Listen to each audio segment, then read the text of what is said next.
Miles, how's it going? This is Alexander Farmer, the host, and today we have singer-songwriter Miles Jeppson on. Tell us what's been going on. What's been exciting lately?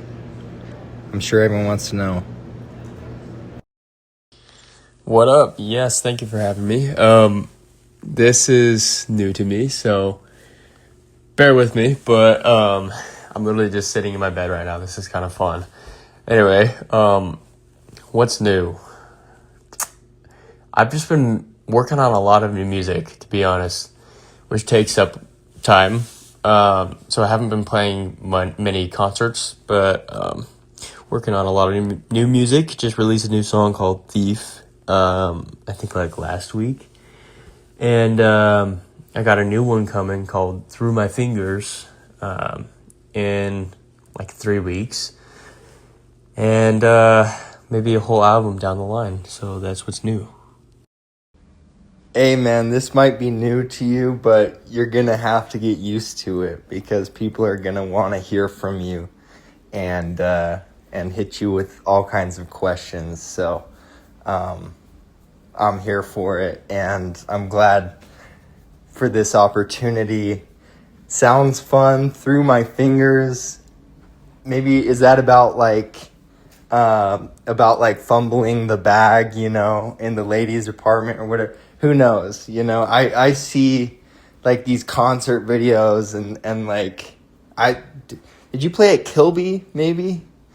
I had a cousin that played there, and anyway, whenever I see one of those videos online or whatever, I'm really jealous because it sounds to me like a lot of fun. It probably is a lot of work too. But new album too, that's awesome. How are you taking the sound that you've developed up until this point? Is this album going to be a transformation? Is it going to be, clue us in a little here without completely leaking everything. But I know that people want to hear from it or hear from you about it. Yeah, man. What was I going to say? Okay, yeah, Through My Fingers. You're actually spot on with that. It's about fumbling a girl. Back when I was dating this girl, and I fumbled her. She left me, type of thing, and that's when I wrote this song. I did not play at Kilby, but that would be a lot of fun. But yeah, no, that was not me that played at Kilby. But I have just played a bunch of shows around Utah, though. This upcoming album, so if my first album was considered like pop rock, this next one is like rock pop, so it's a little more rock centered. I won't give away the title yet, but what I will say is it's got a lot of highs and lows. So like the first song on the album is going to be a super upbeat pop punk rock type of song, and then the next song drops all the way down to a raw acoustic guitar sad song type of thing. So that's what y'all are going to be getting. I'm really excited for that. Bro, I fumbled the bag on that question. I guess it probably looked like Kilby. So that's my bad, bro. But yeah, I always see you, like doing these awesome shows and things like that. Like makes me kind of jealous. And thank you for the updates on what to expect. That's awesome. What have been some highlights for you up until this point?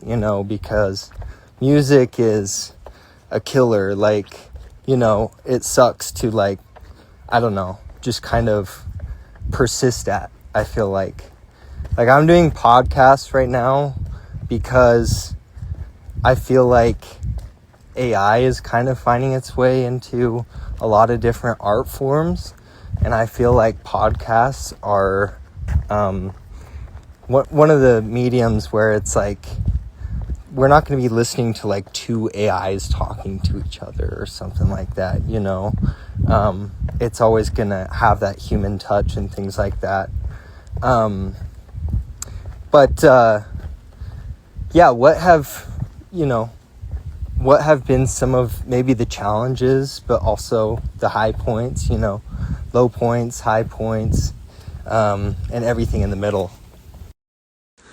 What up, gang?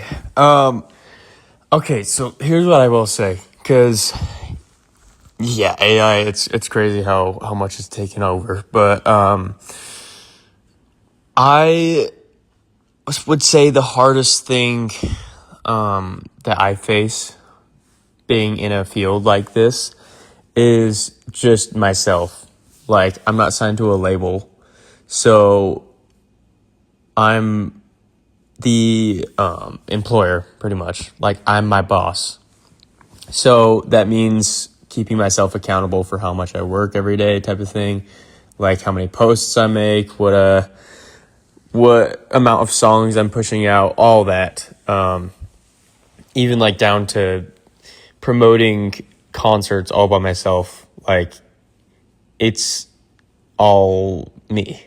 So that's definitely the hardest part. I would say the highs in being in a career like this are building, even if it's just the smallest of a fan base, and then going and performing for them is just something that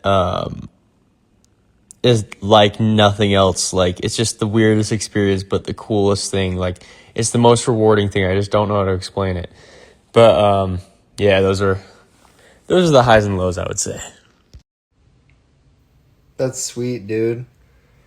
If you had a message for your fan base, what would you tell them? I would say keep being hot and sexy. I love you all, and I will see you guys at a concert in the future, hopefully.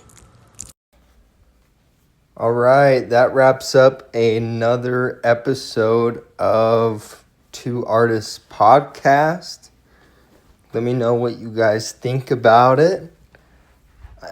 I'm really trying to channel my inner producer. So even if you're not a musician, if you're a visual artist or, you know, work with any kind of medium creatively and artistically, I think that everyone needs a person to, I don't know, just take you where maybe you yourself haven't gone before. So hit my DM. I've got a couple interviews in the works right now with some really incredible people. And if you're looking for more exposure as an artist, let's collaborate. Let's talk about you. Let's talk about me if you want. I'm not that interesting, but I'm all right. So, really exciting stuff from Miles. Through my fingers, he dropped like this sneak peek. So, be sure to be on the lookout for that. He's got some really exciting stuff going for him. So support him, listen to his music, and he's a rock star. So thank you, Miles. We'll catch you guys next time.